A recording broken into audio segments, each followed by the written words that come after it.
दोस्तों, एक लड़के ने अपने YouTube चैनल पर कॉन्डोम का मजाक बनाते हुए एक वीडियो पोस्ट किया, जिसके बाद वीडियो ठीक ठाक चल गया। तो फिर उसका ये वीडियो देखकर एक कॉन्डोम की कंपनी ने उसे अपने प्रोडक्ट के एंडोर्समेंट के लिए ऑफर दिया।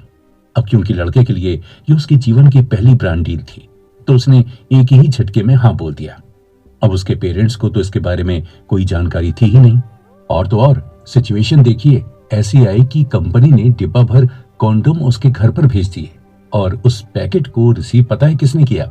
लड़के के पापा ने। अब जरा पूरी सिचुएशन को इमेजिन करके देखिए। मुझे पता है आप हंस रहे होंगे। और ये लड़का कोई और नहीं बल्कि ये हैं यूट्यूब स्टार भुवन बाम, जिन्होंने केवल 15 फेसबुक व्यूज से अपना करियर शुरू करके भारत के सबसे पहले 2 मिलियन सब्सक्राइबर वाले डिजिटल क्रिएटर बनने का रिकॉर्ड बनाया था। और आज उनके 26 मिलियन से ज्यादा यूट्यूब सब्सक्राइबर हैं। इसी के साथ अब जैसा कि दोस्तों हम बात कर रहे हैं टैलेंट को मोनेटाइज करने की, तो साफ शब्दों में कहना ज्यादा ठीक होगा कि भुवन की मंथली सैलरी जो कि ब्रांड एंडोर्समेंट से उनको मिलती है वो है तकरीबन 3 करोड़। और यूट्यूब पर एक कंटेंट अपलोड करने पर वो तकरीबन 25 से 95 लाख रुपए हर महीने कमाते हैं। वाह, सच अ बिग अमाउंट। मतलब यार, वो अपना शौक भी पूरा कर रहे हैं और अपने टैलेंट को दुनिया में दिखाकर पैसे भी कमा रहे हैं, वो भी इतना बड़ा अमाउंट। दोस्तों, मुझे पता है कि आपके अंदर से भी अब यही आवाज निकली होगी। तो क्या अब आप ये नहीं जानना चाहेंगे कि उन्हें ये कामयाबी मिली कैसे? दोस्तों, 22 जनवरी 1994 को बड़ौदा में जन्मे भुवन दिल्ली के स्कूल में पढ़े। उनका मन पढ़ाई में कम और फिल्मी डायलॉग्स में ज्यादा लगता था। वो डुडलिंग भी बहुत अच्छी कर लेते थे। बचपन में उनकी मां ने उनको क्लासिकल म्यूजिक की क्लास जबरदस्ती ज्वाइन करवाई, जहां शुरू में तो भुवन को बिल्कुल मजा नहीं आ रहा था, मगर जब उन्हें यह समझ आया कि शास्त्रीय संगीत ही हर तरह के संगीत की नींव है, तो वो उसे अपना पूरा ध्यान लगाकर सीखने और समझने लगे। और फिर धीरे धीरे म्यूजिक उनके जीवन का एक अटूट हिस्सा बन गया। अब भुवन का एक ही सपना था, म्यूजिशियन और गायक बनना। लेकिन फिर मां की जिद के चलते उन्होंने बीकॉम में एडमिशन ले लिया और 18 साल की उम्र में पढ़ाई के साथ साथ अब वो दिल्ली के एक रेस्टोरेंट में गाना परफॉर्म करने लगे, जहां उनकी सैलरी थी सिर्फ 3,000 रुपए पर मंथ। उसी दौरान एक दिन किसी न्यूज चैनल पर कश्मीर में आई बाढ़ की खबर चल रही थी, जहां पर एक न्यूज रिपोर्टर एक मां जिसका बच्चा बाढ़ में बह गया था उससे सवाल कर रहा था कि बच्चे को बाढ़ में खोकर आपको कैसा लग रहा है?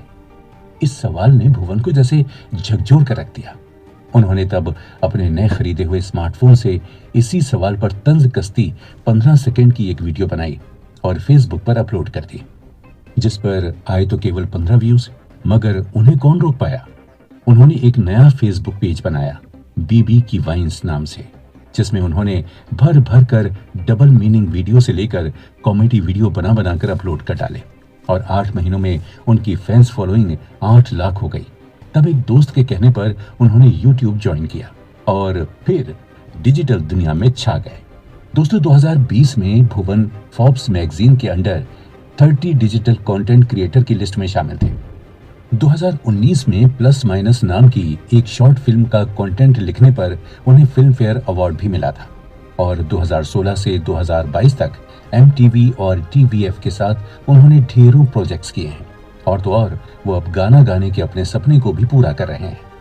जबकि एक समय था जब भुवन ने न जाने कितनी म्यूजिक कंपनीज को अप्रोच किया, पर वो हर जगह से रिजेक्ट हुए। यहाँ तक कि उन्होंने अपने बुरे दिनों में डोमिनोज में डिलीवरी बॉय की जॉब के लिए भी अप्लाई किया था, तब वहां से भी वो रिजेक्ट हुए।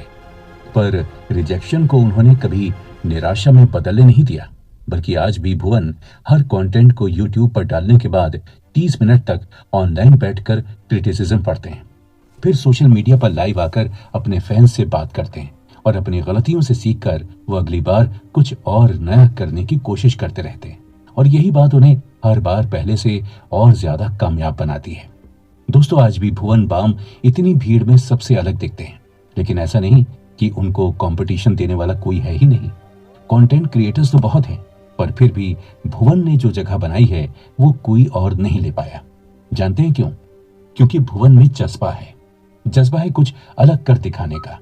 उन्होंने भीड़ से अलग दिखने के लिए पहले भीड़ के बीच में होना चुना। कंटेंट क्रिएशन के लिए उन्होंने अंग्रेजी के बजाय चुनी अपनी हिंदी भाषा और उसमें लगाया दिल्ली स्पेशल स्लैंग का तड़का।